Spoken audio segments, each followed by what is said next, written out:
Samantala sa iba pang balita, Veterans Week nagtapos sa pamamagitan ng candle lighting na binaluhan ng mga veterano at ng kanilang mga pamilya. Alamin natin ang mga kaganapan mula sa aming kasamang si Dina Tagibitan.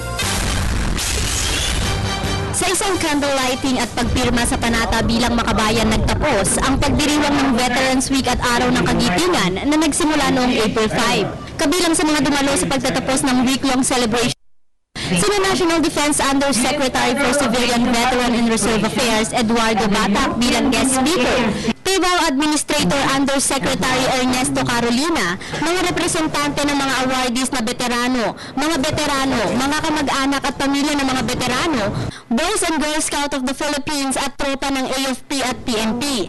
Binigyan pagkilala ang mga piling veterano sa kanilang natatanging heroism sa naganap na World War II. Nagbigay rin ng mga mensahe o impresyon ang mga piling anak, apo at asawa ng mga namayapa ng mga veterano. Gayun din, nagpasalamat ang representante ng kabataan na kung hindi dahil sa katapangan ng mga kawal, ay hindi matatamasa ang kasalukuyang kalayaan. Isang panata rin ang sinupaan ng lahat ng dumalo, panata ng pagiging isang huwarang Pilipino at pagpapahalaga sa kabayanihan ng ating mga sundalo. I believe that we have succeeded in attaining our objective for this year's Veterans Week celebration. And this is a culminating event. Let us not view this as an end. Let us remember the wonderful thing about sunsets.